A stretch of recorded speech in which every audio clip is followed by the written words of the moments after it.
যৌবনকাল খুবই একটা গুরুত্বপূর্ণ সময়, the golden part of human life, most valuable time of life. সব থেকে ভ্যালুয়েবল, সব থেকে ভাইটাল, সব থেকে গুরুত্বপূর্ণ, সব থেকে দামি সময় হচ্ছে এই যৌবনকাল, ঠিক না ভাই? ঠিক। এই যৌবনটাকে ইসলামের পক্ষে কাজে লাগানোর দরকার আছে না নাই? কারণ যুবকদের শক্তি হচ্ছে আসল শক্তি, ঠিক কিনা? যুবকরা যদি বদলে যায়, যুবকরা যদি দাঁড়িয়ে যায়, গোটা পৃথিবী বদলে যাবে, ঠিক না ভাই? ঠিক। এজন্য change yourself, the world will be change. তুমি নিজেকে বদলাও, গোটা পৃথিবী বদলে যাবে।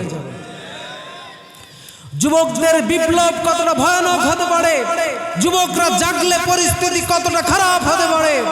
যুবকরা একবার নারায়ে তাকবীর আল্লাহু আকবার বললে পরিস্থিতি কতটা মারাত্মক কন্ডিশন হয়ে যায়। যুবকরা জাগলে কি ঘটতে পারে এটা 5ই আগস্টে শুধু বাংলাদেশ নয়, গোটা পৃথিবী দেখেছে, ঠিক কিনা? যুবকরা পারে না এমন কোন কাজ আছে? এজন্য যুবকরা আছো, সচেতন হও। যারা জেনজি, তোমার যৌবনটা আজে বাজে কাজে নষ্ট করো না, তোমার যৌবনটাকে কাজে লাগাও ইসলামের পক্ষে, কোরআনের পক্ষে, ঠিক কিনা? কারণ এই যৌবনকাল সম্পর্কে তোমাকে হিসাব দিতে হবে। যৌবনকালে তুমি কি করেছো? ইবাদত করেছো নাকি পাপের কাজে লিপ্ত হয়েছো? তুমি আল্লাহর পিছনে সময় দিয়েছো নাকি তোমার গার্লফ্রেন্ডের পিছনে সময় দিয়েছো? তুমি আল্লাহর পিছনে, আল্লাহওয়ালাদের পিছনে, কোরআনের পিছনে সময় দিয়েছো নাকি কোরআনের বিরুদ্ধচারীদের পক্ষে সময় দিয়েছো? এই হিসাব দিতে হবে কি হবে না? বিশ্বনবী এই পৃথিবীতে চলতে গিয়ে মানুষদেরকে কোরআন হাদিসের দিক নির্দেশনা দিতে গিয়ে যতটুকু কথা বলেছেন, প্রত্যেকটা কথাই আল্লাহ রাব্বুল আলামিন জিব্রাইলের মাধ্যমে তার কাছে পৌঁছিয়ে দিয়েছেন। আর রাসূল সেটা নিজে বলেছেন, নিজের থেকে বানিয়ে কোনো কিচ্ছু তিনি একটা কথাও বলেন নাই। পড়েন সুবহানাল্লাহ। রাসূলের অসংখ্য হাদিস থেকে একটা হাদিস আমি তেলাওয়াত করেছি। বিশ্বনবী সাল্লাল্লাহু আলাইহি ওয়াসাল্লাম এই হাদিসের মধ্যে দুনিয়ার মানুষদেরকে কি মেসেজ দিয়েছেন, কি ইনফরমেশন দিয়েছেন, কি তথ্য উপাত্ত দিয়েছেন, এটা যদি আজকে দুনিয়ার মানুষেরা জানতো আর তার বাস্তব জীবনে প্র্যাকটিক্যাল লাইফে যদি এটাকে বাস্তবায়ন করত, তাহলে আজকে মুসলমানদের জীবনে এই দুর্দশা নেমে আসতো না, ঠিক না? বিশ্বনবী সাল্লাল্লাহু আলাইহি ওয়াসাল্লাম বলেন, সাবআতু ইউযিল্লুহুমুল্লাহু ফি যিল্লিহি ইয়াওমা লা যিল্লা ইল্লা যিল্লুহ। কিয়ামতের দিন এই পৃথিবীতে যত মানুষ ছিল, কিয়ামতের দিন সব মানুষকে আল্লাহ তাআলা জমা করবেন এবং জমা করার পরে বিচার শুরু করার জন্য যখন আল্লাহ তাআলা হাসরের ময়দান কায়েম করবেন, গোটা হাসরের ময়দানটা এমন একটা কঠিন সিচুয়েশন ক্রিয়েট হবে, এমন একটা অবস্থা সৃষ্টি হবে যেই সময়ের মধ্যে সূর্যটা একদম মানুষের কাছাকাছি চলে আসবে। আজকের এই সূর্যটা এই পৃথিবী থেকে প্রায় 15 কোটি কিলোমিটার দূরে অবস্থিত। কত কিলোমিটার? 15 কোটি কিলোমিটার। Can you imagine? কল্পনা করতে পারবেন 15 কোটি কিলোমিটার কত দূর হয়? মনে করেন ফর এক্সাম্পল, এখান থেকে, এই মাহফিল থেকে এই তুলার মিল না, এটা না চিরার মিল? তুলার মিল, এটা 1 কিলোমিটার হবে না? কম হবে। তাঁতিপাড়া, সবাই কথা কয় না, মনে হয় তাঁতিপাড়ার নাম জীবনে প্রথম শুনছে আজকে মুসলমান। এখান থেকে তাঁতিপাড়া 1 কিলোমিটার হবে না? তাহলে সূর্য পৃথিবী থেকে 15 কোটি কিলোমিটার দূরে। তার মানে বুঝতে পারছেন কত দূরে? এখান থেকে তাঁতিপাড়া 15 কোটি বার গেলে যত দূর হবে, এই পৃথিবী থেকে সূর্য তত দূরে অবস্থিত। আল্লাহু আকবার। আর সূর্যকে আমরা ছোট্ট দেখি, আসলে সূর্য কিন্তু এত ছোট না। এই পৃথিবীর থেকে 13 লক্ষ গুণ বড়। কয় গুণ বড়? 13 লক্ষ গুণ। তার মানে এই পৃথিবী যত বড়, 13 লক্ষটা পৃথিবী একসাথে করলে এই সূর্যের ভিতরে ঢুকে যাবে। সুবহানাল্লাহ। কালকে বলি আল্লাহ তাআলা এত বড় সূর্য সৃষ্টি করেছেন, এত বড় পৃথিবী সৃষ্টি করেছেন। এগুলো কেন বলছি? এই যে সূর্যটা এত দূরে এবং এত বড়, এই সূর্যটা যখন গরমের দিনে তাপ দেয় তখন ঘরের বাইরে যাওয়া যায় না, খেতে খামারে যাওয়া যায় না। যারা জীবিকার তাগিদে যায়, রিক্সা চালাতে যায়, খেতে খামারে কাজ করতে যায়, ফর্সা মানুষ দেখবেন লাল হয়ে যায় আর শ্যামলা মানুষ কালো হয়ে যায়, ঠিক না? এটা কেন হয় জানেন? ওই যে সূর্য থেকে আলট্রা ভায়োলেট রে, অতি বেগুনি রশ্মি আসে, সেটা এসে মানুষের চামড়ার নিচে মেলানিন হরমোন তৈরি করে মানুষের চামড়াকে পুড়িয়ে কালো করে দেয়। তাহলে এত দূরে সূর্যটা পুড়ে চামড়া কালো হয়ে যায়। বিশ্বনবী হাদিসে বলেছেন, কিয়ামতের দিন এই সূর্যটা কামিকদারি মিলিন, 1 মিল পরিমাণ কাছাকাছি চলে আসবে। মুহাদ্দিসিনে কেরাম বলেন 1 মিল, এটা 1 মাইল অথবা মিল। সুরমা লাগানোর জন্য একটা কাঠি ব্যবহার করা হয় না, চোখে সুরমা দেয় কাঠি, এই কাঠিকেও মিল বলে আরবিতে। তো 1 মিল পরিমাণ কাছে চলে আসবে। তাহলে হয় সূর্যটা 1 মাইল কাছে চলে আসবে, অথবা এই যে সুরমার কাঠি সমান মাথার উপরে চলে আসবে। তাইলে ওই যে 15 কোটি কিলোমিটার দূরের সূর্যটা এত দূর থেকে তাপ দিলেই যদি চামড়া পুরো কালো হয়, তাহলে ওই সূর্য যখন 1 মাইল দূরে আসবে, ওই সূর্য যখন মাথার উপরে আসবে, তখন কি অবস্থা হবে কল্পনা করা যাবে? সূর্য কাছের থেকে যখন তাপ দিবে, কিয়ামতের ময়দানটা তামার মতো গরম হয়ে যাবে, কেউ সেখানে খালি পায়ে দাঁড়িয়ে থাকতে পারবে না। মাথার মগজ টকবক টকবক করে ফুটবে, মানুষেরা হয়রান হয়ে যাবে, মানুষের ঘামের সাগরে মানুষ হাবুডুবু খাবে, সাঁতার কাটবে, এরকম একটা অবস্থা সৃষ্টি হবে। যেই কিয়ামতের দিন ইয়াউমা ইয়াফিরুল মারউ মিন আখিহি ওয়া উম্মিহি ওয়া আবিহি ওয়া সাহিবাতিহি ওয়া বানিহি লিকুল্লি ইমরিইম মিনহুম ইয়াউমাইযিন শানুন ইউগনি। আল্লাহু আকবার। মা তার সন্তানকে চিনবে না, বাবা তার ছেলেকে চিনবে না, স্বামী তার স্ত্রীকে চিনবে না, কেউ কাউকে চিনবে না, পরিচয় দিবে না, সবাই সবাইকে ভুলে যাবে। এরকম একটা কঠিন সিচুয়েশনে এত খারাপ একটা অবস্থার সৃষ্টি হবে। ওই সময়ের মধ্যে আল্লাহ রাব্বুল আলামিনের আরশের ছায়া ছাড়া আর কোনো ছায়া থাকবে না। গোটা হাসরের ময়দানে হাহাকার পড়ে যাবে, সবাই ইয়া নফসি বলে চিৎকার করতে থাকবে। আল্লাহু আকবার। কিন্তু বিশ্বনবী বলেন, সাবাতু ইউযিল্লুহুমুল্লাহু ফি যিল্লিহি ইয়াওমা লা যিল্লা ইল্লা যিল্লুহ।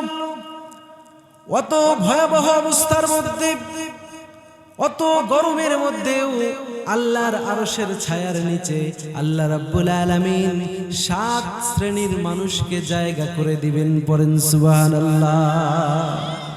There are 7 categories of people will get a seat under the arsh. আরশের নিচে সিট পাবে, জায়গা পাবে, বসার স্থান পাবে। কয় শ্রেণীর মানুষ? সবাই বলেন 7 শ্রেণীর মানুষ। এখন কোন 7 শ্রেণীর মানুষ জায়গা পাবে, কোন 7টা গুণ অর্জন করলে আরশের নিচে জায়গা পাওয়া যাবে, এটা জানার দরকার আছে না নাই? সবাই বলেন। 1 নম্বরে বিশ্বনবী সাল্লাল্লাহু আলাইহি সাল্লাম বলেন, ইমামুন আদিল। ওই কিয়ামতের কঠিন ময়দানে আরশের নিচে যারা জায়গা পাবে, 1 নম্বরে হচ্ছে ইমামুন আদিল। এই পৃথিবীতে যাদেরকে আল্লাহ ক্ষমতা দিয়েছিলেন, ক্ষমতায় বসিয়েছিলেন, কোন একটা সমাজের প্রধান বানিয়েছিলেন, কোন একটা দেশের প্রধান বানিয়েছিলেন, কিন্তু ওই দেশের প্রধান হয়ে, ওই সমাজের প্রধান হয়ে, ওই ছোট্ট একটা জায়গার সে প্রধান হয়ে, সে যদি তার জনগণের উপরে ন্যায় বিচার প্রতিষ্ঠা করতে পারে, তাহলে ওই ন্যায় বিচারক বাদশাকে আল্লাহ রাব্বুল আলামিন কিয়ামতের দিন আরশের নিচে জায়গা দিবেন। পড়েন সুবহানাল্লাহ। 1 নম্বরে ন্যায় বিচারক বাদশা, ন্যায় বিচারক যে ন্যায় বিচার করেছে, জাস্টিস করেছে। আজকে আপনি গোটা পৃথিবীর দিকে তাকান, লুক ওভার দ্য ওয়ার্ল্ড, গোটা পৃথিবীর দিকে আপনি তাকান। আজকের পৃথিবীতে ন্যায় বিচারের বড় অভাব, খুব অভাব, ঠিক কিনা? কথা কয় না, ন্যায় বিচারের অভাব কিনা? আজকে আপনি যেখানেই দেখেন, যে কোনো দেশেই দেখেন, যে কোনো জায়গায় দেখেন, যে কোনো সময়ে দেখেন, ন্যায় বিচারের বড় অভাব, ন্যায় বিচার নাই। বিচারকের পক্ষের লোকেরা শুধু বিচার পাচ্ছে, কিন্তু বিচারকের বিপক্ষের লোকেরা বিচার পায় না, আছে না নেই? বিচারকের নিজের দলের লোকেরা সুবিধা পাচ্ছে, বিরোধী দলের লোকেরা সুবিধা পাচ্ছে না, আছে না নাই? নিজের দলের লোকেরা বড় অপরাধ করে পার পেয়ে যাচ্ছে, কিন্তু আরেক দলের লোকেরা অপরাধ ছাড়াই তারা ফেঁসে যাচ্ছে, ঠিক না বেঠিক? এটা কেন হচ্ছে? কারণ আছে। কারণ যতক্ষণ পর্যন্ত কোন দেশ, কোন সমাজ কোরআন দিয়ে পরিচালিত হবে না, ততক্ষণ পর্যন্ত ওই দেশে, ওই সমাজে, ওই রাষ্ট্রে, ওই এলাকায় ন্যায় বিচার প্রতিষ্ঠা হবে না, হবে না, হবে না। তাহলে বাংলাদেশের সংবিধান, বাংলাদেশের সংসদ কোরআন দিয়ে চলে?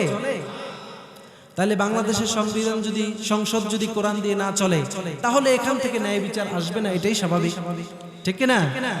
It's very simple matter, there is no doubt in it. খুবই সিম্পল কথা, কোনো সন্দেহ নাই। কোরআন যেখানে নাই সেখানে ন্যায় বিচারের কোনো সম্ভাবনা নেই। আল্লাহ রাব্বুল আলামিন বলেন, ইন্নাল্লাহা ইয়া'মুরু বিল আদলি ওয়াল ইহসান ওয়া ইতা'i যিল কুরবা ওয়া ইয়ানহা আনিল ফাহশাই ওয়াল মুনকার। আল্লাহু আকবার। রব্বুল আলামিন বলেছেন, ইন্নাল্লাহা ইয়া'মুরু বিল আদলি ওয়াল ইহসান। আল্লাহ রব্বুল আলামিন ন্যায় বিচারের জন্য আদেশ দিচ্ছেন। ন্যায় বিচার করার জন্য, মানুষদের উপরে হক বিচার, সঠিক বিচার করার জন্য মানুষকে আল্লাহ তাআলা আদেশ দিচ্ছেন। এই আদেশ যতক্ষণ পর্যন্ত মানুষ পালন করবে না, ততক্ষণ পর্যন্ত ওই দেশের মধ্যে, ওই সমাজের মধ্যে ন্যায় বিচার আসবে না। পড়েন ঠিক কিনা? কোরআন আল্লাহ রাব্বুল আলামিন নাজিল করেছেন as a best guideline for Muslim. সর্বশ্রেষ্ঠ গাইডলাইন হিসেবে কোরআনকে আল্লাহ নাজিল করেছেন। এই কোরআন নাজিলের অনেকগুলি উদ্দেশ্য আছে, অনেকগুলি হিকমত আছে, অনেকগুলি ইন্টেনশন আছে, কিন্তু তার মধ্যে গুরুত্বপূর্ণ একটা, মোস্ট ইম্পর্টেন্ট একটা কারণ হলো আল্লাহ রাব্বুল আলামিন এই কোরআনটাকে নাজিল করেছেন এই কোরআন দিয়ে শাসন ব্যবস্থা এবং বিচার ব্যবস্থা কায়েম করার জন্য। পড়ুন সুবহানাল্লাহ। রব্বুল আলামিন বলেন সূরা নিসার মধ্যে, ইন্না আনজালনা ইলাইকাল কিতাবা লিতাহকুমা বাইনান নাসি বিমা আরাকাল্লাহ।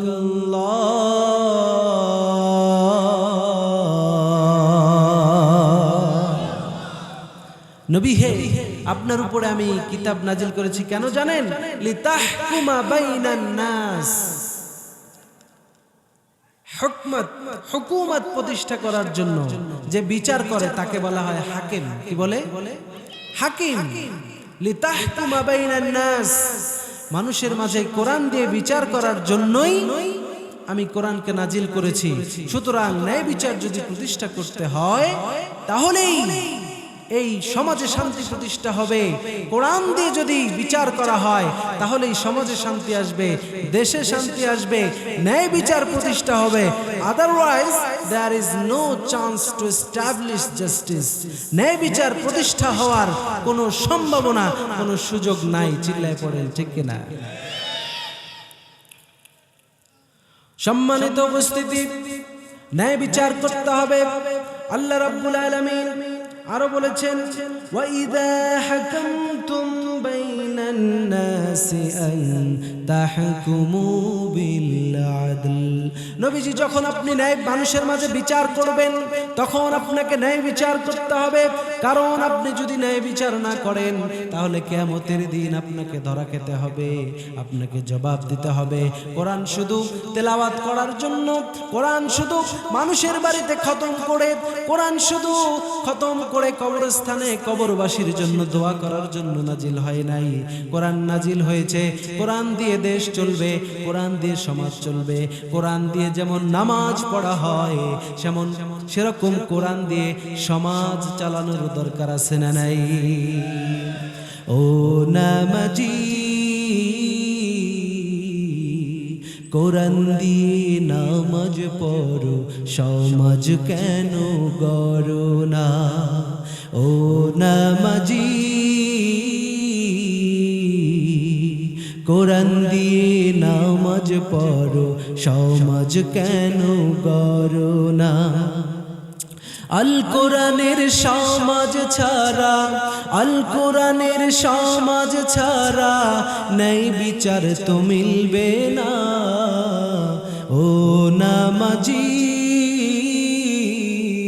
কোরআন দিয়ে নামাজ পড়ো সমাজ কেন গড়ো না ঠিক না কিন্তু কোরআন দিয়ে নামাজ পড়া সহজ কোরআন দিয়ে সমাজ চালানো সহজ না it's very difficult very complex matter খুব কঠিন একটা বিষয় কোরআন দিয়ে সমাজ গড়া কারণ কোরআন দিয়ে সমাজ চলবে তখনই কোরআন দিয়ে দেশ চলবে তখনই কোরআন সংসদে যাবে যখনই ঠিক না বে ঠিক এবং কোরআনকে সংসদে কোরআন নিজে পায়ে হেঁটে সংসদে যাবে না কোরআনকে সংসদে নেওয়ার জন্য জান দিতে হবে মাল দিতে হবে কুরবানি করতে হবে স্যাক্রিফাইস করতে হবে প্রয়োজনে বুকের তাজা রক্ত জমিনে ঢেলে দিতে হবে তবেই কোরআন পার্লামেন্টে যাবে এই কোরআনকে পার্লামেন্টে নেওয়ার জন্য বুকের তাজা রায় কারা কারা রাজি আছো তুই হাত তুলে আল্লাহকে দেখা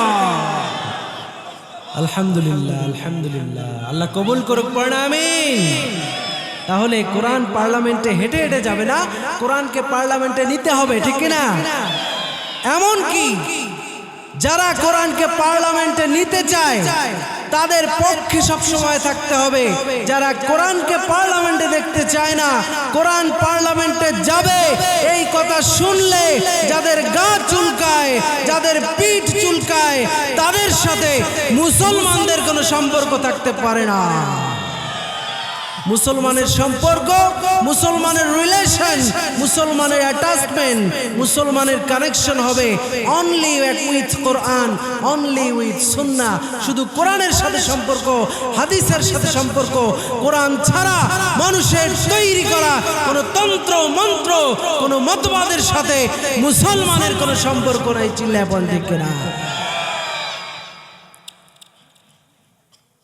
কথা ক্লিয়ার নাকি ভেজাল আছে আমি কি কাউকে গালি দিয়েছি কারো বিরুদ্ধে বলতেছি হ্যাঁ কারো বিরুদ্ধে না কথা হবে কোরআনের পক্ষে বলতে গিয়ে কারো যদি বিপক্ষে যায় we have nothing to do আমাদের কিচ্ছু করার নাই কথা হবে কোরআনের পক্ষে তুমি যদি কোরআনের বিপক্ষে চালো অটোমেটিক্যালি তোমার গায়ে কথা লাগবেই আমাদের কিছু করার নাই তো কারণ আল্লাহ রাব্বুল আলামিন বলেছেন ইয়া আইয়ুহাল্লাযীনা আমানু ইত্তাকুল্লাহা ওয়া কুলু কাওলান সাদীদা ও দুনিয়ার ঈমানদাররা শোনো তোমরা একমাত্র আমি আল্লাহকে ভয় করো আল্লাহ ছাড়া কাউকে ভয় করবা না আর কুলু কাওলান সাদীদা যে কোনো সিচুয়েশনে যে কোনো পরিস্থিতিতে তোমরা সব সময় হক কথা বলবা সত্য কথা বলবা সত্য কথা বলতে গিয়ে কাউকে ভয় করা যাবে না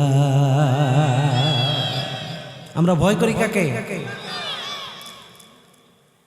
আল্লাহর নামটা একটু জোরে নিলে প্রবলেম হবে তাহলে আমরা ভয় করি কাকে সব সময় ভয় করতে হবে কাকে নাকি অন্য কাউকে না সব সময় আল্লাহকে ভয় করতে হবে এজন্য আল্লাহ বলছেন যে কোরআন দিয়ে যদি কেউ বিচার করে তাহলেই সে সমাজের মধ্যে ন্যায় বিচার প্রতিষ্ঠা করতে পারবে আর যদি ন্যায় বিচার না করে ومن لم يحكم بما أنزل الله فأولئك هم الكافرون ومن لم يحكم بما أنزل الله فأولئك هم الظالمون ومن لم يحكم بما أنزل الله فأولئك هم الفاسقون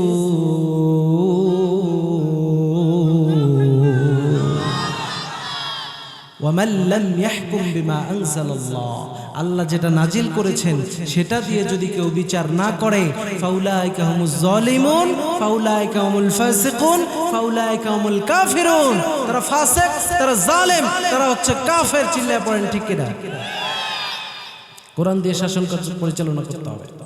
যারাই কোরআন দিয়ে শাসন কার্য চালাবে, যারাই কোরআন দিয়ে ন্যায় বিচার প্রতিষ্ঠা করবে, তারাই ন্যায় বিচার প্রতিষ্ঠা করতে পারবে এবং তারাই আরশের নিচে জায়গা পাবে।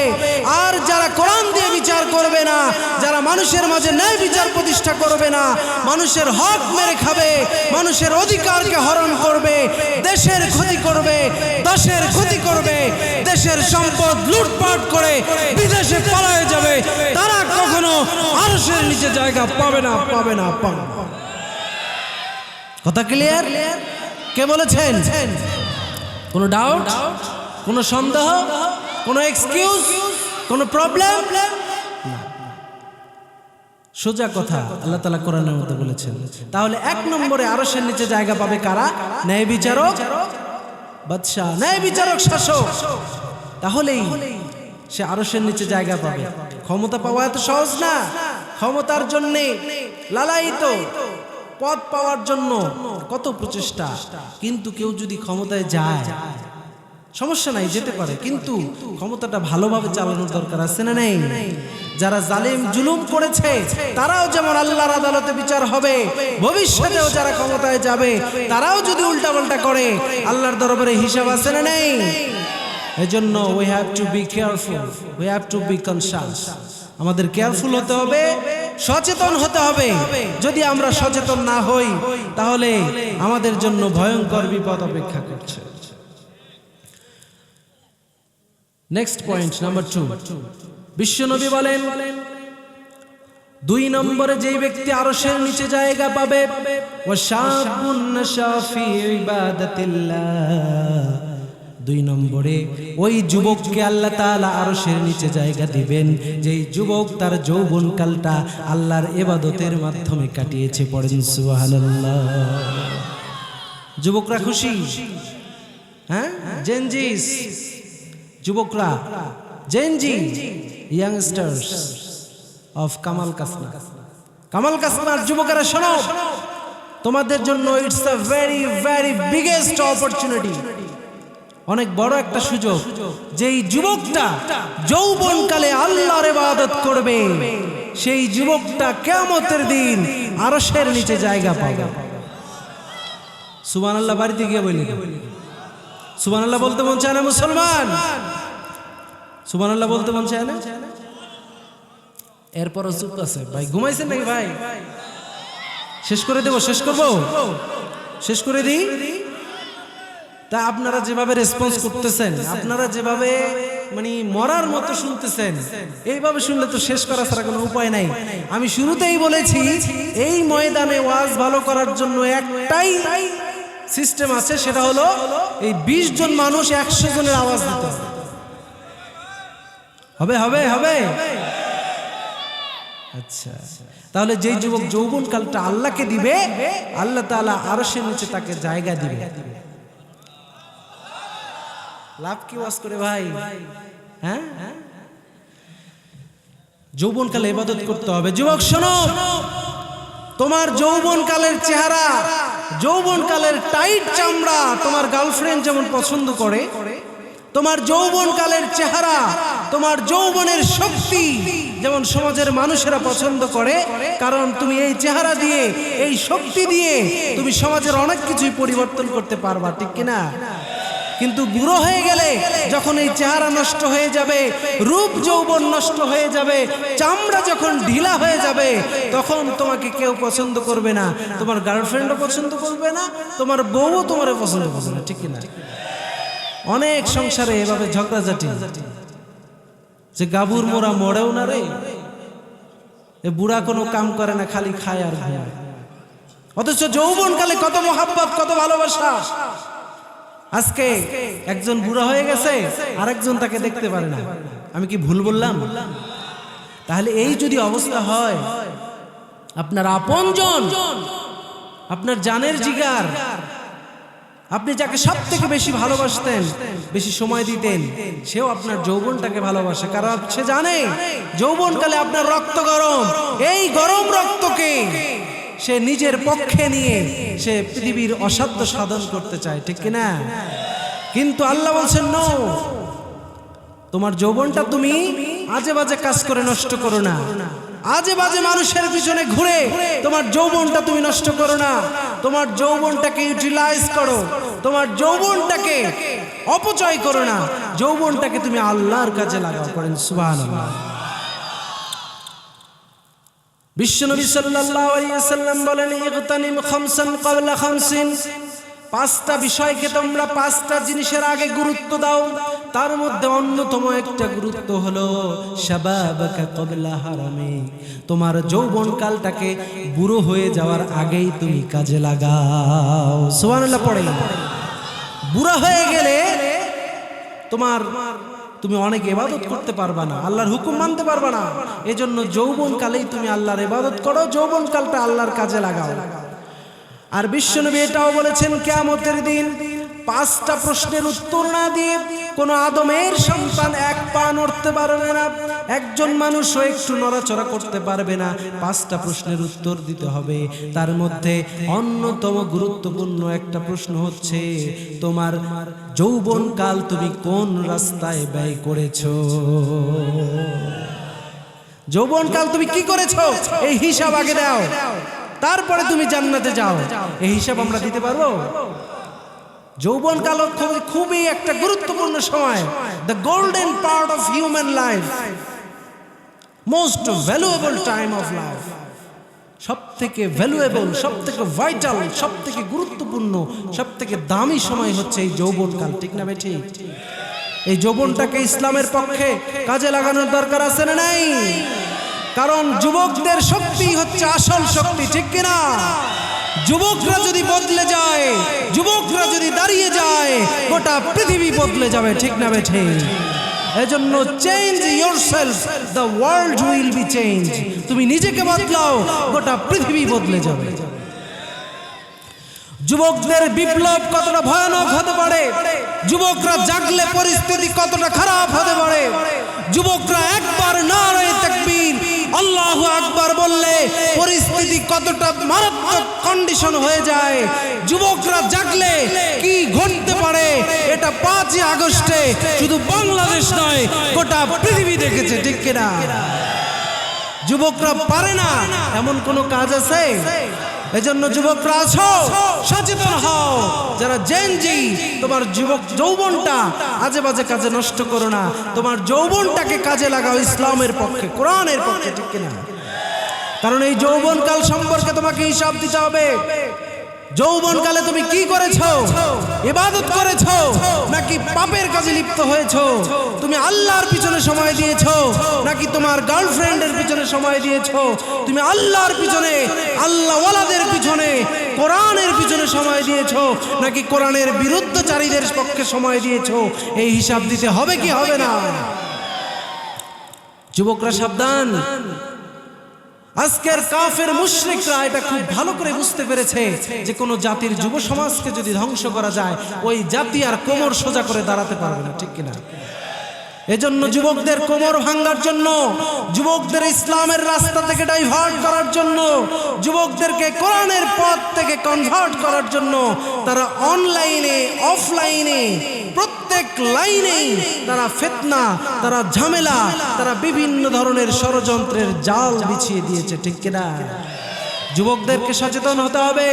যুবকরা যদি সচেতন না হয়, যেই জাতির যুবকরা যত বেশি সচেতন, যেই জাতির যুবকরা যত বেশি স্মার্ট, যেই জাতির যুবকরা যত বেশি অ্যাডভান্স, সেই জাতি তত বেশি অ্যাডভান্স করে। সুবহানাল্লাহ। তাহলে আমাদেরকে স্মার্ট হওয়ার দরকার আছে না নেই? আমাদেরকে কোরআনের পক্ষে মোটিভেটেড হওয়ার দরকার আছে না নাই? যুবকদের চরিত্র নষ্ট করার জন্য ইহুদি খ্রিস্টানেরা বিলিয়ন বিলিয়ন ডলারের পর্নো ইন্ডাস্ট্রি বানিয়ে তারা খারাপ খারাপ ছবি, খারাপ খারাপ ভিডিও অনলাইনের মধ্যে ছড়িয়ে দিয়েছে। ঠিক কিনা? যুবকদের চরিত্র ধ্বংস করার জন্য, যুবকদের সময়টা, মূল্যবান সময়টা, গোল্ডেন টাইমটাকে ওয়েস্ট করার জন্য তারা মোবাইলের মধ্যে এমন কিছু গেমিং কোডিং ছেড়ে দিয়েছে, যেই গেম খেলতে খেলতে যুবকের খাওয়ার সময় নাই, নামাজের সময় নাই, যুবকের ঘুমের সময় নাই, যুবক শুধু গেম খেলা নিয়ে ব্যস্ত আছে না নেই? নাকে মুখে দিয়ে ভাত কোনো মতে মুছে হাত বসে যাও যখন তখন দুনিয়া একদিকে তুমি আরেক দিকে হাতে তোমার স্মার্টফোন ঠিক না নাকে মুখে দিয়ে ভাত কোনো মতে মুছে হাত বসে যাও যখন তখন দুনিয়া একদিকে তুমি আরেক দিকে হাতে তোমার স্মার্টফোন যে বয়সে হেসে খেলে ঘুরবে বুকটা ফুলে যত্ন করবে তুমি কায়ার সে বয়সে সব ভুলে কুজো হয়ে বসে গেলে খেলছো পাবজি ফ্রি ফায়ার ঠিক না হায় রে হায় পাবজি হায় রে ফ্রি ফায়ার হায় রে হায় পাবজি তরুণ তোমাকে আমিষ থেকে বানাচ্ছে নিরামিষ সবজি ঠিক না হায় রে ফ্রি ফায়ার হায় রে হায় পাবজি তরুণ তোমাকে আমিষ থেকে বানাচ্ছে নিরামিষ সবজি ঠোঁটে থাকে বিড়ি আর হাতে থাকে ফোন পাবজি ফ্রি ফায়ারে এতই মগন গাজা শেষ হয়ে ঠোঁট পুড়ে হলো ছাই তবুও তোমার কোনো হুঁশ জ্ঞান নাই ঠিক না ঠোঁটে থাকে গাজা আর হাতে থাকে ফোন পাবজি ফ্রি ফায়ারে এতই মগন গাজা শেষ হয়ে ঠোঁট পুড়ে হলো ছাই তবুও তোমার কোনো হুঁশ জ্ঞান নাই এভাবেই ধীরে ধীরে আসক্তি বেড়ে বেড়ে এভাবেই ধীরে ধীরে আসক্তি বেড়ে বেড়ে বাঁকা হয় হাতের কবজি যুবক তোমাকে আমিষ থেকে বানাচ্ছে নিরামিষ সবজি হায় রে ফ্রি ফায়ার হায় রে হায় পাবজি তরুণ তোমাকে আমিষ থেকে বানাচ্ছে নিরামিষ সবজি ঠিক না যুবক আমিষের দাম বেশি না সবজির দাম বেশি কথা কয় না আমিষের দাম বেশি যৌবনটা হচ্ছে আমিষ মিনারেল প্রোটিন ভ্যালুয়েবল থিং এই আমিষটাকে নিরামিষ সবজিতে পরিণত করছে তোমার যৌবন পুড়ে ছারখার হয়ে যাচ্ছে তোমার যৌবন জীবন সব শেষ হয়ে যাচ্ছে এই মোবাইলে এই পর্নোগ্রাফিতে এই নাটক সিনেমায় এই তোমার 31st নাইটে ডিজে পার্টি করে ভ্যালেন্টাইন্স ডেতে ডেটিং করে পাবজি ফ্রি ফায়ার খেলে হারাম রিলেশনশিপ বিল্ড আপ করে রাত ভর চ্যাটিং করে রাত জেগে তোমার যৌবনটা ধ্বংস হয়ে যাচ্ছে ঠিক কিনা এবং এটাকে পশ্চিমা বিশ্ব খুব ভালো করেই বুঝতে পেরেছে যুবকদেরকে যদি খালি কোনো রকমে ডাইভার্ট করে দেয়া যায় তাহলে ওই জাতির ধ্বংস নিশ্চিত এজন্য যুবকদেরকে সচেতন হওয়ার দরকার আছে না নেই যুবকদেরকে সচেতন হতে হবে এভরি কাইন্ড অফ হারাম রিলেশনশিপ শুড বি অ্যাভয়েড প্রত্যেক ধরনের হারাম রিলেশনশিপ এগুলা বাদ দিয়ে আল্লাহর সাথে রিলেশন বিল্ড আপ করতে হবে ঠিক না বেটি আল্লাহর সাথে সম্পর্ক বাড়াতে হবে মসজিদের সাথে সম্পর্ক বাড়াতে হবে কোরআনের সাথে ইসলামের সাথে সম্পর্ক বাড়াতে হবে ইসলাম ওয়ালাদের পক্ষে যুবকদের থাকতে হবে ঠিক না আজকে আমরা যুবকদেরকে মোটিভেট করছি না আজকে আমরা যুবকদেরকে বুঝিয়ে সুঝিয়ে মসজিদে আনতেছি না যার কারণে এই সুযোগে ইহুদি খ্রিস্টানরা যুবকদের চরিত্রকে ধ্বংস করে দিচ্ছে ঠিক না এজন্য যুবক জেন জি বর্তমান প্রজন্মের যারা যুবক যুবতী তোমাদেরকে সচেতন হতে হবে কেয়ারফুল হতে হবে 10টা মুরব্বীকে যদি মেরে ফেলা হয় স্পট ডেড যত ক্ষতি হবে না একজন যুবকের চরিত্র যদি নষ্ট হয়ে যায় তার থেকে 1000 গুণে বেশি ক্ষতি হবে ঠিক কিনা এজন্য সচেতন হতে হবে আর এই যৌবনকাল এই যুবক যদি যৌবন বয়সে আল্লাহর ইবাদত করে আল্লাহ রাব্বুল আলামিন কিয়ামতের দিন তাকে আরশের নিচে জায়গা করে দিবে পড়েন সুবহানাল্লাহ আরশের নিচে জায়গা পেতে চাই কি চাই না গোটা হাসরের ময়দান গরম হয়ে যাবে তামার মতো সেখানে ওই আরশের নিচে জায়গা পাবে air conditioning system air cooling সিস্টেমের মধ্যে আরশের নিচে থাকবে যুবক মন চায় না যারা চুপ থাকলো তাদের মনে আসলেই মনে চায় না এতক্ষণ ওয়াজ করে লাভটা কি হলো যুবক তোমার কি মনে চায় না যে আরশের নিচে তুমি থাকবা যুবক তোমার কি মনে চায় না তোমার জীবনের সমস্ত শক্তি তুমি ইসলামের পক্ষে ব্যয় করবা এটা কি তোমার মনে চায় না কাদের মনে চায় যে হাত তুলে আল্লাহকে রাখা পয়েন্ট নাম্বার 3 মনে আছে আপনারা কি আলোচনা বুঝতেছেন তো নাকি আমি কিন্তু ধারাবাহিক আলোচনা করতেছি আমার আলোচনার মূল পয়েন্ট হচ্ছে একটা কয়টা মূল পয়েন্ট একটা, আরশের নিচে জায়গা পাবে কারা, এটা হচ্ছে মূল পয়েন্ট। কিন্তু এই মূল পয়েন্টের আন্ডারে 7টা সাব পয়েন্ট আছে। কয়টা? 7টা সাব পয়েন্ট। এই 7টা পয়েন্টের ধারাবাহিক আলোচনা করেই আমি আলোচনা as close as possible, as soon as possible, যত দ্রুত সম্ভব আমি কষ্ট দেব না, আলোচনা শেষ করব। 7টা পয়েন্ট, তার মধ্যে 2টা গেল, বাকি থাকলো কয়টা? এই এলাকার যুবকরা অঙ্কে সব ফেল, অঙ্ক বুঝো না নাকি যুবকেরা? 7টার মধ্যে 2টা গেছে, আর কয়টা আছে? 5টা। এই 5টা আলোচনা শোনা যাবে তো ইনশাআল্লাহ? শেষ পর্যন্ত থাকা যাবে? আল্লাহ কবুল করুক, পড়না আমিন। নেক্সট পয়েন্ট নাম্বার 3, বিশ্বনবী বলেন ওয়া রাজুলুন কলবুহু মুআল্লাকুন বিল মাসাজিদ। 3 নম্বরে ওই ব্যক্তিকে আল্লাহ আরশের নিচে জায়গা দিবেন যেই ব্যক্তির মনটা, অন্তরটা, কল্পটা সব সময় মসজিদের সাথে ঝুলানো থাকবে। পড়েন সুবহানাল্লাহ। অন্তরটা কোথায় ঝুলানো থাকবে? তাহলে আগামীকাল সকাল থেকে সব আপনারা এখানে যারা আছেন হাতে একটা ছুরি নেবেন, ছুরি নিয়ে কলিজাটা বের করে মসজিদের ছাদের মধ্যে ঝুলাই রাখবেন। কয় সুবহানাল্লাহ। হাদিস তো বলছে অন্তরটা মসজিদের মধ্যে ঝুলানো থাকবে। হাদিসে অন্তরটা মসজিদের মধ্যে ঝুলানো থাকবে। তাহলে অন্তরটা এখন বের করে কলিজাটা ঝুলাইতে হবে না?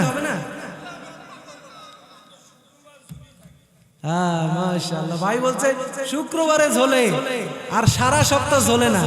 কথা কিন্তু একেবারে খারাপ কয় নাই, ঠিক না? আপনারা হাসতেছেন, অথচ এটাই বাস্তব। মুসলমান দাবি করে শুক্রবারেও মসজিদে যায় না, আছে না নাই? তাহলে মুসলমানের পরিচয় তো হচ্ছে নামাজ। নামাজ ছাড়া আপনি মুসলমান থাকবেন কি করে? বিশ্বনবী বলেছেন যার অন্তরটা মসজিদের সাথে ঝুলানো থাকবে তাকে আল্লাহ আরশের নিচে জায়গা দিবে। তার মানে কলিজা বের করে ঝুলানোর দরকার নাই, অন্তরটা মসজিদের মধ্যে থাকবে। তার মানে এক ওয়াক্ত নামাজ পড়ার পরে মনটা শুধু মসজিদে যাওয়ার জন্য ছটফট করবে যে কখন না জানি আজান হবে, আর কখন আজান হলেই আমি ওযু করে মসজিদে গিয়ে আল্লাহর পায়ের মধ্যে 2টা সিজদা দিয়ে দিব। এটাই হচ্ছে হাদিসের উদ্দেশ্য। This is the central theme of this verse. এই লাইনের, এই আয়াতের সেন্ট্রাল থিম হচ্ছে যে মসজিদের সাথে মনটা বাঁধা থাকবে। মসজিদ থেকে বের হলে সব সময় মসজিদে থাকবে যে কখন আজান দিবে আমাকে মসজিদে যেতে হবে, ঠিক না বেঠে? এইভাবে করে অন্তরটা যার মসজিদের সাথে ঝুলানো থাকবে, বিশ্বনবী বলেন ওই ব্যক্তিকে আল্লাহ তাআলা আরশের নিচে জায়গা করে দিবেন। পড়েন সুবহানাল্লাহ। অন্তরটা মসজিদের মধ্যে ঝুলানো থাকবে, মসজিদে যাবে, মসজিদে ঢুকলে আর বের হতে মন চাবে না, মসজিদে সব সময় থাকতে মন চাবে, মসজিদের সাথে সম্পর্ক বেশি থাকবে। এটাই হচ্ছে মুসলমানের পরিচয়, ঠিক কিনা? কিন্তু আমাদের সমাজে মসজিদের সাথে সম্পর্ক রাখা তো দূরে থাক, মসজিদে যাওয়া তো দূরে থাক, মসজিদে যদি 2-3 জন মানুষ একসাথে হয়ে কোরআন হাদিসের কোনো আলোচনাও করত, মাহফিল তো দূরে থাক, মসজিদের মধ্যে 2-3 জন আলেম ওলামা, 2-3 জন মানুষ একসাথে হলেই মসজিদের মধ্যে রেড অ্যালার্ট জারি হয়ে যেত। আমি কি মিথ্যা কথা বললাম? ভুল বললাম? এই সিচুয়েশন পার হয়েছে কি হয় নাই? 2-3 জন মানুষ মসজিদে কোনো বৈঠক করতে পারে নাই। মসজিদে কি মানুষ গাঁজা খাইতে যায়? কথা বলেন। মসজিদে কি মানুষ জিনা করতে যায়? মসজিদে কি গান বাজনা করতে যায়? মসজিদে তো আল্লাহর নাম নিতে যায়, মসজিদে নামাজ পড়তে যায়, মসজিদে আল্লাহর জিকির করতে যায়, মসজিদে কোরআন হাদিসের আলোচনা করতে যায়, ইসলামী সমাজ কিভাবে চলবে, সমাজে কিভাবে ইসলাম কায়েম হবে, এই আলোচনার জন্য মসজিদে যায়। অথচ বিগত দিনে আমরা দেখেছি এই কাজের জন্য 2-3 জন মানুষ মসজিদে একসাথে দেখলেই তাদের চুলকানি শুরু হতো, আছে না নাই? মসজিদে তালা লাগিয়ে দিত। অথচ মসজিদে যাওয়া, মসজিদের সাথে সম্পর্ক থাকবে, এটা হচ্ছে মুসলমানের পরিচয়। আর মুসলমান হচ্ছে মসজিদের সাথে সম্পর্ক রাখবে, আর যে মসজিদের সাথে সম্পর্ক থাকবে না ও হচ্ছে মুনাফিক। চিল্লায় পড়েন ঠিক কিনা? আর মসজিদে কোরআন হাদিসের কথা বলতে যারা বাধা দেয়, খতিব সাহেবেরা মিম্বর থেকে হক কথা বলতে পারে নাই, বক্তা সাহেবেরা মাহফিল থেকে হক কথা বলতে পারে নাই, হক কথা বললেই তাদেরকে বিভিন্নভাবে কাউন্টার দিত, অ্যাটাক দিত, আছে না নাই? আল্লাহ রাব্বুল আলামিন বলেন সূরা বাকারার 114 নম্বর আয়াতে 1 নম্বর পারার 17 নম্বর পৃষ্ঠার 4 নম্বর লাইনে, ومن أظلم ممن منع مساجد الله أن يذكر فيها اسمه وسعى في خرابها أولئك ما كان لهم أن يدخلوها إلا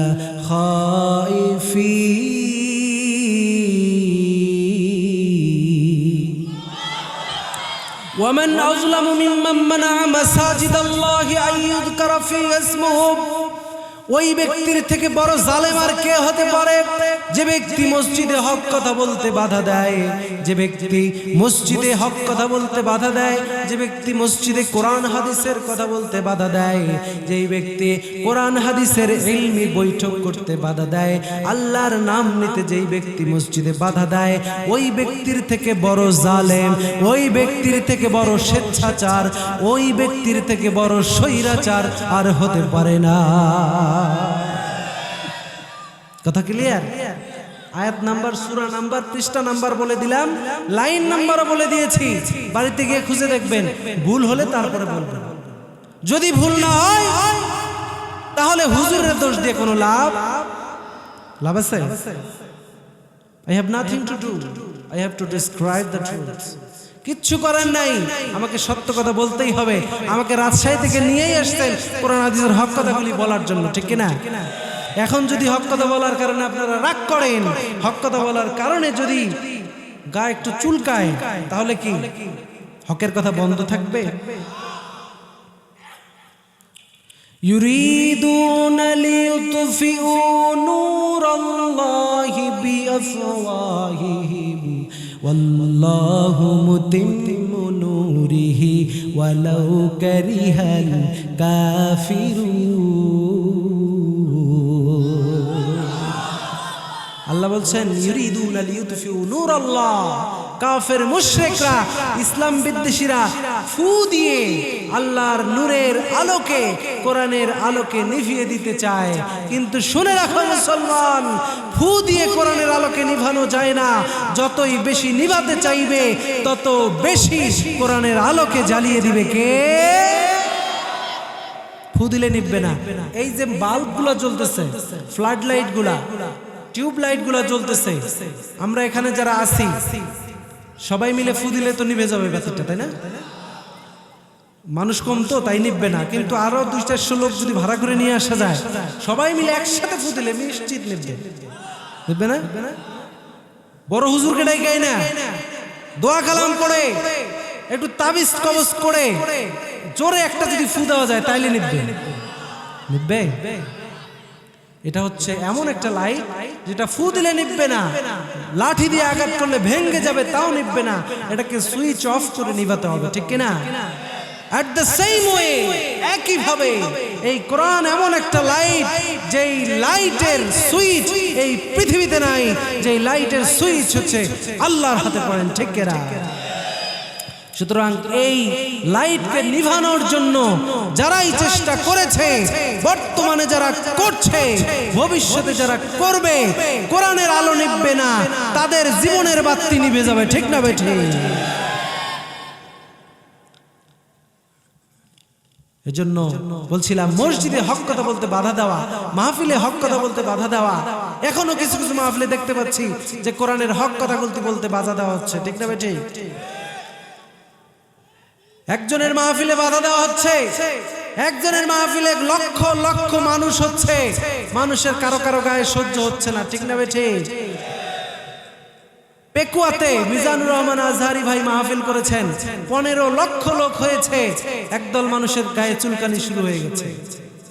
আজকে আমি রংপুরে মাহফিল করছি, আজহারি ভাই যশোরে মাহফিল করছেন, 20 লক্ষ লোকের অ্যারেঞ্জমেন্ট। চুলকানি আছে না নাই? যতই চুলকাও, যতই লাফালাফি করো, যতই বাহাদুরি করো, এদেশের যুবকদের গায়ে, এদেশের মুসলমানদের গায়ে ইসলামের যে বাতাস লেগেছে, একজন আজহারিকে 5 বছর দেশে থাকতে দেও নাই, 5 বছর পরে ফিরে এসেছে, বীরের বেশে ফিরে এসেছে। তোমাদের মাহফিলে, তোমাদের প্রোগ্রামে বিরিয়ানি দিয়ে, সিঙ্গারা দিয়ে, কোকা কোলা দিয়ে 200 মানুষ হয় না, আর মিজানুর রহমান আজহারের মাহফিলে 15 থেকে 20 লক্ষ মানুষ হয়। আল্লাহু আকবার। This is the power of Islam. This is the power of Quran. This is the popularity of Quran. এটাই কোরআনের পাওয়ার, এটাই হচ্ছে কোরআনের জনপ্রিয়তা। কোরআন যেখানে আছে মুসলমান সেখানে থাকবেই। গুলি করে হলেও, জেল জরিমানা করে হলেও, হিরোশিমা নাগাসাকির মতো অ্যাটম বোম ফেলেও মুসলমানের গণজোয়ারকে থামানো যাবে না, যাবে না, যাবে না। কি মনে করছিলা একজনকে 13 বছর কারাগারে রেখে মেডিকেল কিলিং করে দুনিয়া থেকে বিদায় করেছো, মনে করবা ইসলামের বাতি নিভে যাবে? 5 বছর দেশের থেকে বের করে দিলা, মনে করেছো ইসলামের বাতি নিভে যাবে? We don't care about that. We doesn't matter this. আমরা এগুলোকে কোনো কেয়ার করি না, এগুলো আমাদের কাছে কোনো ব্যাপারই না। কারণ আমরা ব্যক্তির পূজা করি না, আমরা ব্যক্তির কথা মতো চলি না, আমরা কোরআনের কথা মতো চলি। যিনি কোরআনের কথা বলবেন তার পক্ষে আমরা থাকবো। মেরে ফেলবা, দেশ থেকে বের করে দিবা, আরো একজন আসবে, সে কোরআনের কথা বলবে, আমরা তার কথাই শুনবো, তার মাহফিলে আমরা ভিড় করব, ঠিক কিনা?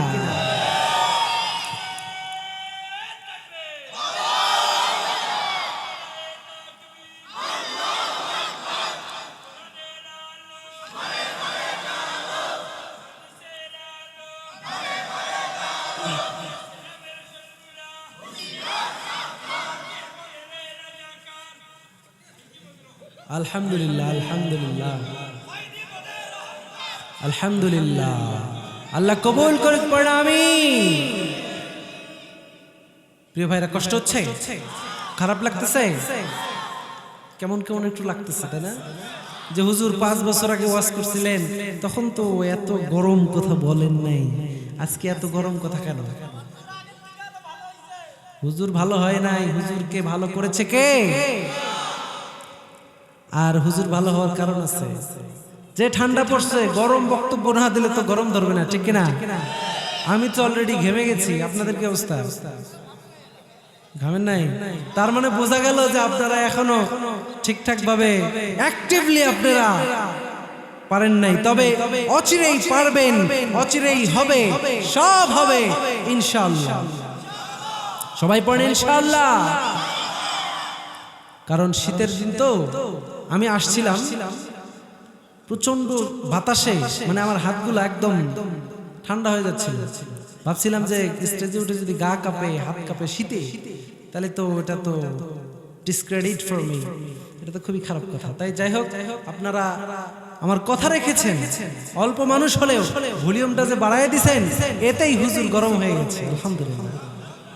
এই গরম যদি ইসলামের পক্ষে কাজে লাগানো যায়, তাহলে এই গরমেই সমস্ত বাতিল, নাস্তিক, মুরতাদ পুড়ে ছারখার হয়ে যাবে, ঠিক কিনা? আমাদেরকে সবসময় ইসলামের পক্ষে থাকতে হবে। সম্পর্ক হবে কিসের সাথে? কিসের সাথে? ইসলামের সাথে, কোরআনের সাথে, কোরআন ওয়ালাদের সাথে, মসজিদের সাথে। বলছিলাম না, মসজিদের সাথে সম্পর্ক যার যত বেশি, আল্লাহর সাথে সম্পর্ক তত বেশি। আর মসজিদের সাথে সম্পর্ক থাকলেই আল্লাহ তাআলা আরশের নিচে জায়গা করে দিবেন। পড়েন সুবহানাল্লাহ।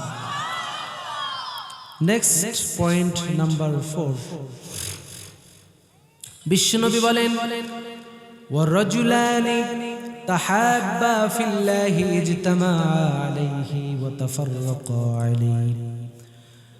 ওই 2 জন ব্যক্তিকে আল্লাহ আরশের নিচে জায়গা দিবেন, যেই 2 জন ব্যক্তি আল্লাহর জন্যই পরস্পরকে ভালোবাসে, আল্লাহর জন্যই কাউকে মহব্বত করে। যাকে ভালোবাসলে আল্লাহ খুশি হবে তাকেই ভালোবাসে, যাকে ভালোবাসলে আল্লাহ খুশি হবে তাকে ভালোবাসবে না। যদি 2 জন একসাথে হয়, যদি 2 জন কোনো সন্ধি করে, যদি 2 জন কোনো কমিটমেন্ট করে, যদি 2 জন কোনো বন্ধুত্ব করে, আল্লাহর সন্তুষ্টির জন্যই করে।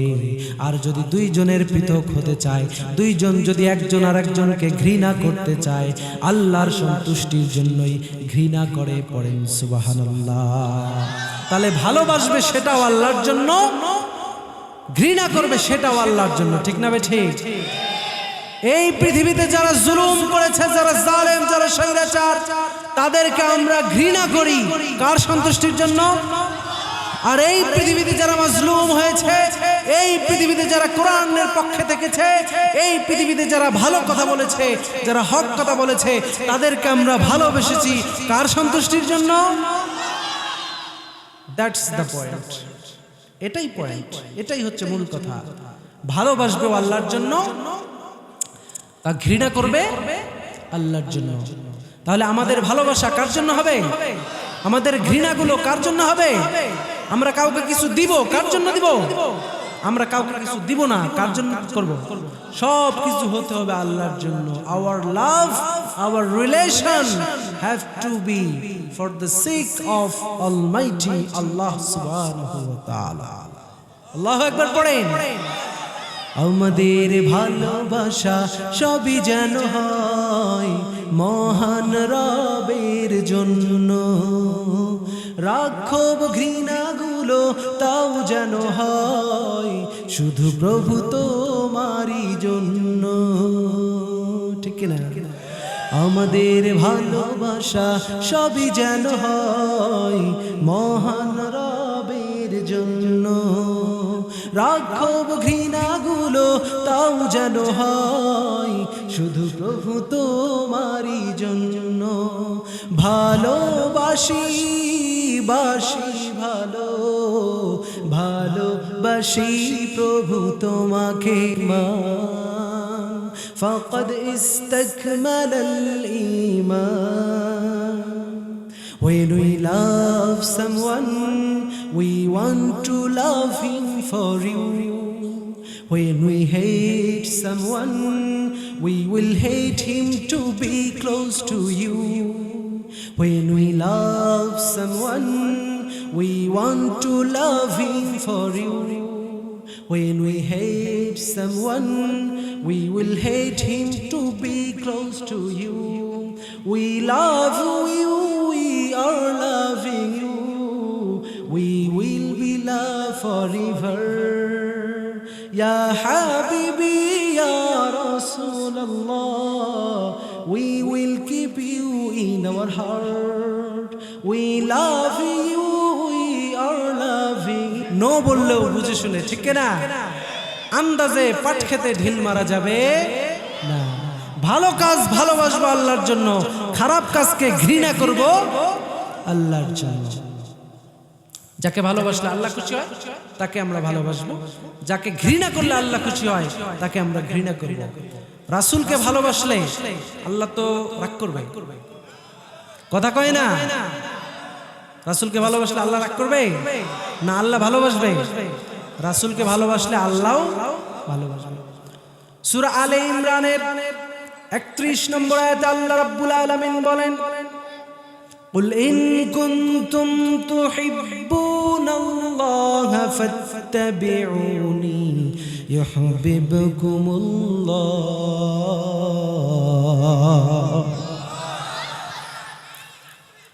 3 নম্বর পারার 13 নম্বর পৃষ্ঠার 3 নম্বর লাইনে সূরা আলে ইমরানের 31 নম্বর আয়াতে আল্লাহ বলেন, নবীজি আপনি বলেন দুনিয়ার মানুষদেরকে আপনি জানিয়ে দেন, স্প্রেড করে দেন, ডিক্লেয়ার করে দেন, নোটিস করে দেন, আপনি দুনিয়ার সমস্ত মানুষগুলোকে জানিয়ে দেন, তারা যদি আপনি রাসূলকে ভালোবাসে, আপনি রাসূলের অনুসরণ করে, আপনি রাসূলের সুন্নত মতো যদি চলে, তাহলে আমি ওই মানুষগুলোকে ভালোবাসবো। পড়েন সুবহানাল্লাহ।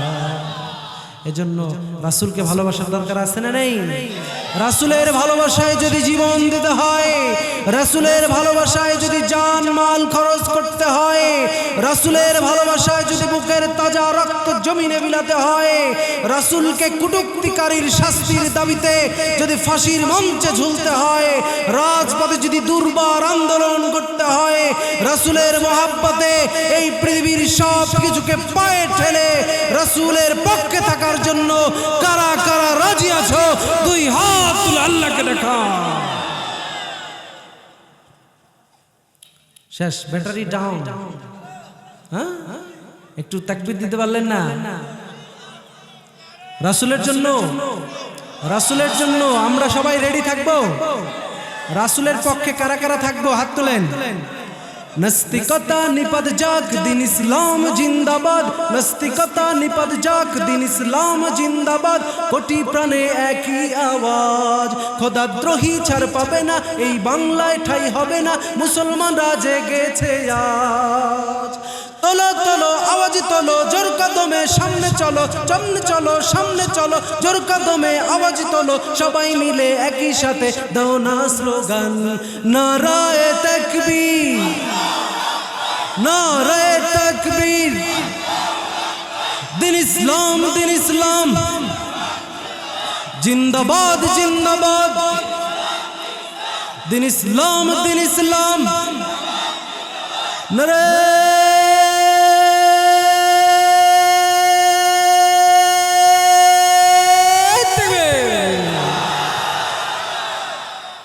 এইভাবে যদি একটা তাকবীর দেয়া যায়, এইভাবে যদি আমরা আল্লাহর নাম নিয়ে আল্লাহু আকবার বলে যদি আমরা ময়দানে ঝাঁপিয়ে পড়তে পারি, তাহলে আমাদের কোনো টেনশন আছে, কোনো ভয় আছে, কোনো আপত্তি আছে, কোনো প্রবলেম আছে, কোনো এক্সকিউজ আছে?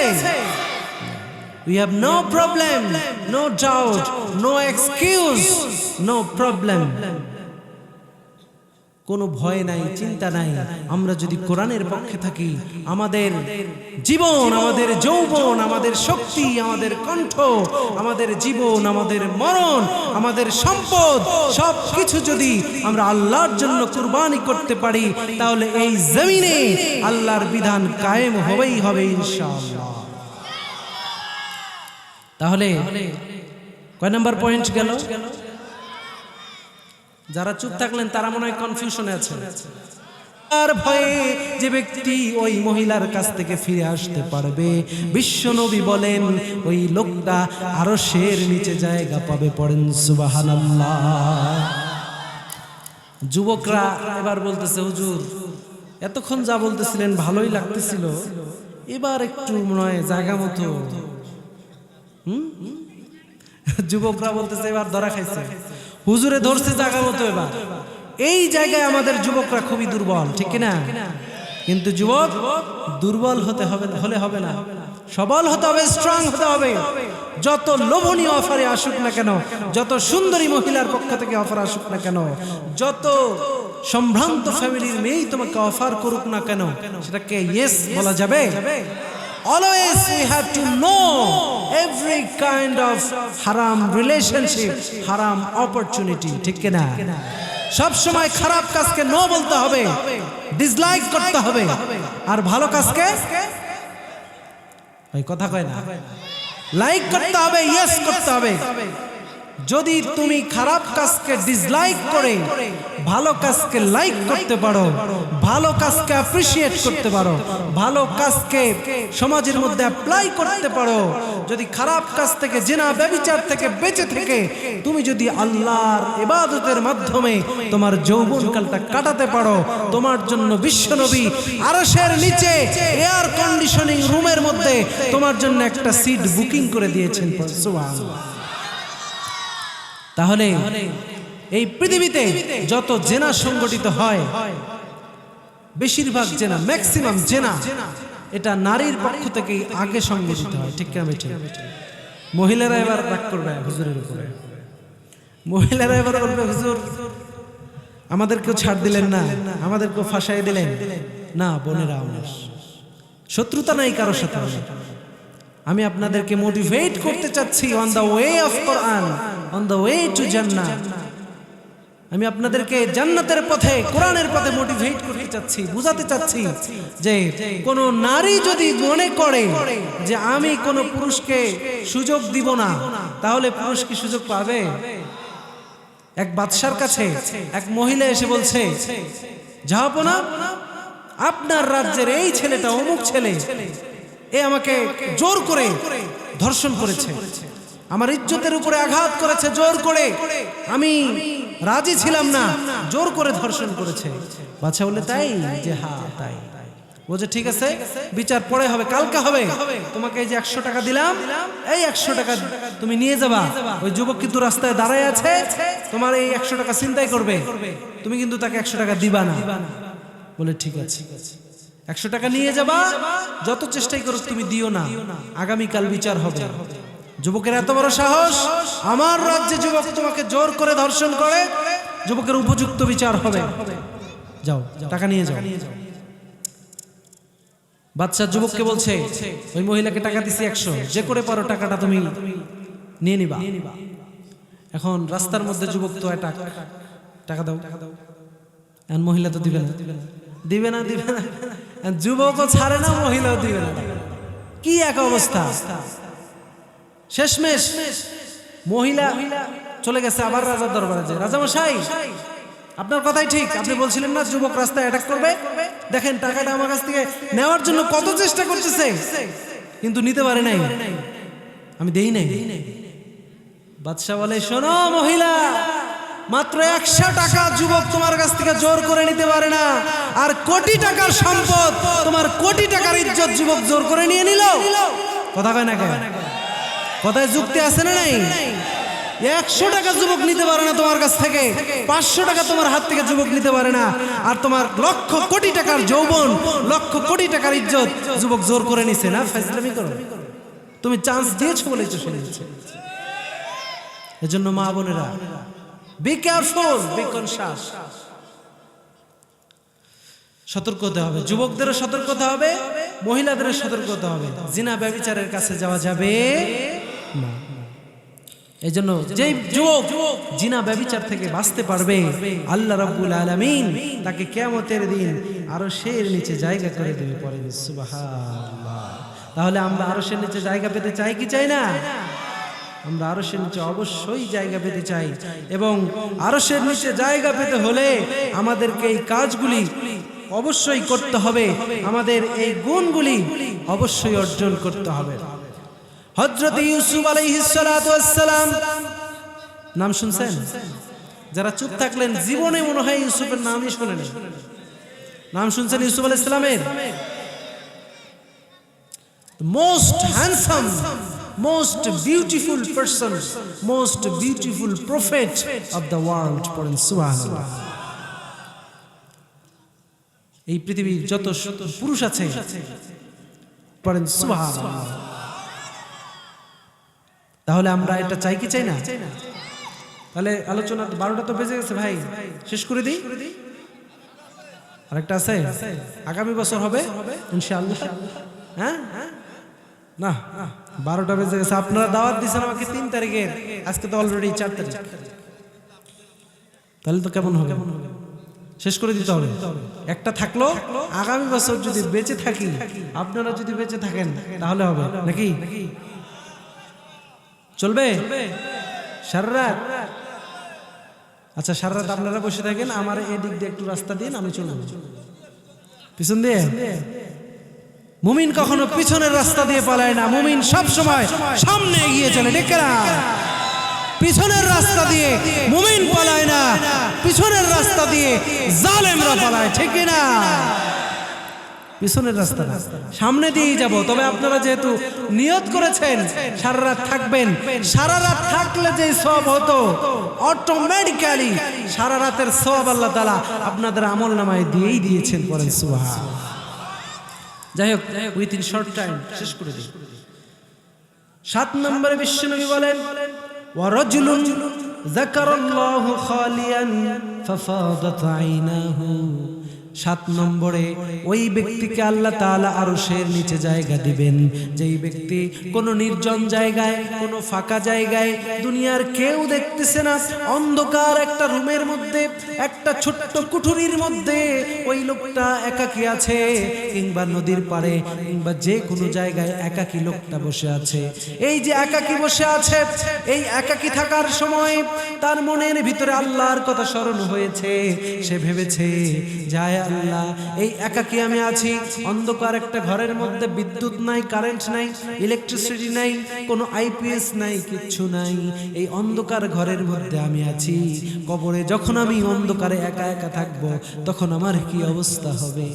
এই কথা চিন্তা করে ওই লোকটার চোখ থেকে একটা ফোঁটা পানি যদি বের হয়, নির্জনে ফাঁকা জায়গায় আল্লাহর কথা স্মরণ হয়ে যদি এক ফোঁটা পানি তার চোখ থেকে বের হয়ে যায়, বিশ্বনবী বলেন ওই এক ফোঁটা পানির বিনিময়ে তাকে কিয়ামতের দিন আল্লাহ আরশের নিচে জায়গা করে দিবে।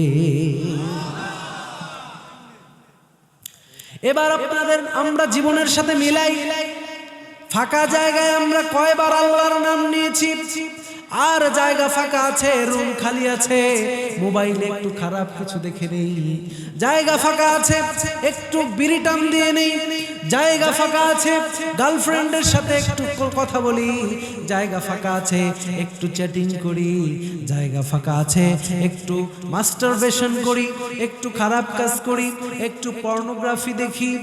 এটা আমাদের আজকের যুবকদের অবস্থা এমন হয়েছে, খালি জায়গায় আল্লাহর কথা মনে হয় না, খালি জায়গায় শয়তান এমন ধোঁকা দেয়, খালি জায়গায় যুবকেরা, আজকের সমাজের মানুষেরা খালি জায়গাতেই পাপ করে বেশি। গোপন একটা জায়গায় আপনি মানুষকে সমর্থন দিবেন, গোপন পর্দার আড়ালে আপনি মানুষকে সিল মারবেন, ওই সময়ও যদি আপনাকে মনে করতে হবে যে গোপন জায়গা কেউ দেখতেছে না, আমি যদি আজকে 500 টাকা নিয়ে অযোগ্য লোককে, দুর্নীতিবাজকে যদি আমি আজকে সিলটা মেরে দেই, কেউ দেখবে না। 500 টাকার লোভে কিংবা একটু ক্ষমতায় পদ পাওয়ার লোভে যদি দুর্নীতিবাজ কোনো নেতা খেতাকে আমি নির্জন জায়গায় যদি একটা সিল মেরে দেই, তাহলে এর জবাব আল্লাহর দরবারে দিতে হবে কি হবে না? কথার বাস্তবতা আছে না নাই? হাদিস বলছে নির্জন জায়গায়, ফাঁকা জায়গায়, পর্দার আড়ালে কেউ যদি আল্লাহর কথা স্মরণ হয়ে চোখের পানি বের হয়, তাহলে আরশের নিচে জায়গা পাবে। আর যদি ফাঁকা জায়গায় কেউ দেখতেছে না, এখনই সুযোগ, ঠিক কিনা? কেউ দেখতেছে না, কলমের একটা খোঁচায় কোটি কোটি টাকা বিদেশে পাচার করে দাও, আছে না নাই? তাহলে হাদিস বলছে খালি জায়গায় আল্লাহকে স্মরণ করে কাঁদতে হবে, চোখের পানি ছাড়তে হবে, আল্লাহর কাছে মাফ চাইতে হবে। আর আমরা খালি জায়গা পাইলে করি কি? খালি জায়গা পাইলে আমরা যত দুনিয়ার ভণ্ডামি আর শয়তানি করি, ঠিক না ভাই? ঠিক? এটা কি করা যাবে?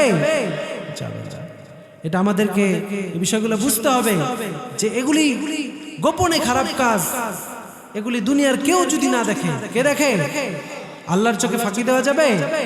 তবে এই যে কুয়াশাটা পড়ছে, এই কুয়াশার কারণে আল্লাহ তাআলা মনে হয় এই যে আমাদেরকে দেখতে পাচ্ছেন না, বা এই এলাকায় কেউ যদি খারাপ কাজ করে আল্লাহ দেখতে পারবে, তাই?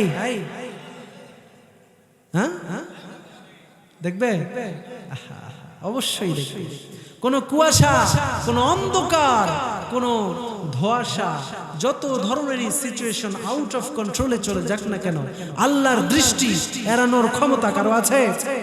লা তুদরিকুহুল আবসার ওয়া হুয়া ইউদরিকুল আবসার ওয়া হুয়াল লাতীফুল খাবীর।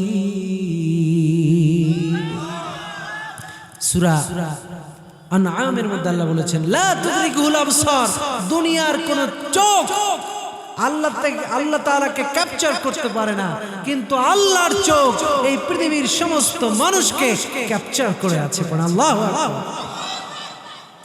আল্লাহর চোখ ফাঁকি দেওয়া সম্ভব? Is it possible?